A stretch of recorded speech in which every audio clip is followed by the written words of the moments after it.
தருமபுரி அருகே கந்துவட்டி கொடுமையால் நகைக்கடை உரிமையாளரை தலையில் தாக்கிய திமுக தொண்டரணி மாவட்ட அமைப்பாளர் மீது புகார் அளிக்கப்பட்டுள்ளது. வெளியான பரபரப்பு சிசிடிவி வீடியோ. இந்த சம்பவத்தில் நடந்தது என்ன?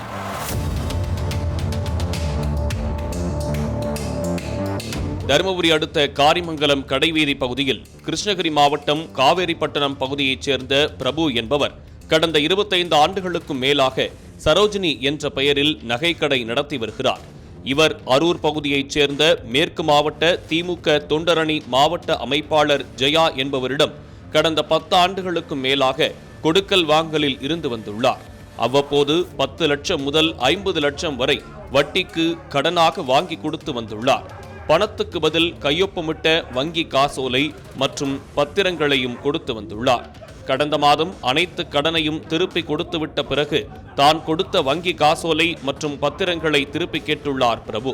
அதற்கு ஜெயா தான் வேறு இடத்தில் அதனை வைத்துள்ளேன் எனவும் 20 நாட்களுக்குள் நகை கடைக்கு வந்து கொடுத்து விடுவதாகவும் உறுதியளித்துள்ளார். இந்நிலையில் நேற்று கடைக்கு வந்த ஜெயா மற்றும் அவரது 2 மகன்கள் அடியாட்களுடன் வந்து 5 கோடி ரூபாய் தர வேண்டும் என தகராறில் ஈடுபட்டுள்ளனர். அந்த சிசிடிவி காட்சிகள் வெளியாகியுள்ளன.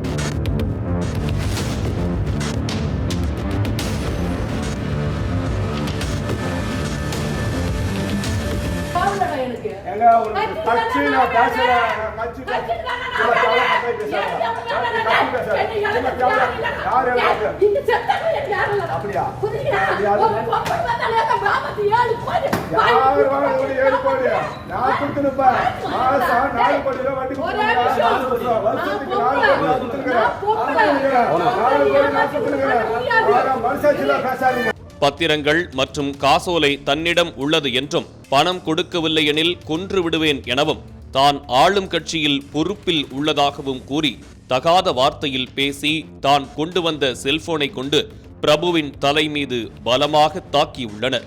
இதில் காயமடைந்த பிரபுவை நகைக்கடையில் பணியாற்றும் ஊழியர்கள் மீட்டு தருமபுரி அரசு மருத்துவக் கல்லூரி மருத்துவமனையில் சேர்த்தனர்.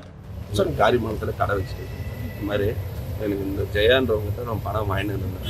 பணம் வட்டி எல்லாமே கொடுத்து முடிச்சு ஆளுங்கட்சின்றதுனால என்னை இன்னைக்கு பல மிரட்டல் பண்ணி நீ பணம் கொடுக்கணும், 5 கோடி ரூபாய் கொடுக்கணும் அப்படின்னு மிரட்டுறாங்க. நான் எல்லாமே பணம் கொடுத்து முடிச்சாச்சு.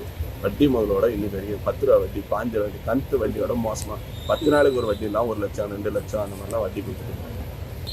இன்னைக்கு கடையாண்ட செக்கு தரேன்னு சொல்லி கடைக்குள்ள இன்னும் நீ 5 கோடி ரூபா பணம் தரணும், எங்கிட்ட பாண்டு பேப்பருக்கு செக்கு உன்னோட செக்கு இருக்குது, நீ கொடுக்க முடியாது, 5 கோடி வேணும். ஏன் மேடம் நான் கொடுத்துட்டேன்னு நான் சொல்ல போகும்போது செல்போன் மூலியமாவே அவங்க என்னை அடிச்சு காயப்படுத்தி கையை முறுக்கி கையை உடைச்சி வச்சுக்கிறாங்க.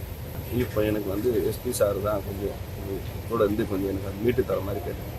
மொத்த பேர் அவங்க அடிச்சதுனால எனக்கு என்னன்றது சுயநல நோயாக போயிடுச்சு. நான் இப்போ இங்கே GH ஹாஸ்பிட்டலில் படுத்துட்டேன். தருமபுரி மாவட்டத்தில் கடந்த காலங்களில் கந்துவட்டி கொடுமையால் பல குடும்பங்கள் சீரழிந்து போன நிலையில் மீண்டும் கந்துவட்டி கொடுமை தலைதூக்கி வருவது வேதனை அளிப்பதாக மக்கள் வருந்துகின்றனர். மாவட்ட நிர்வாகம் மீண்டும் இதுபோன்ற செயல்களில் ஈடுபடுபவர்கள் மீது கடுமையாக நடவடிக்கை எடுக்க வேண்டும் என சமூக ஆர்வலர்கள் கோரிக்கை விடுத்துள்ளனர். இந்த சம்பவம் குறித்து காரிமங்கலம் காவல்துறையினர் வழக்கு பதிவு செய்து விசாரணை மேற்கொண்டு வருகின்றனர்.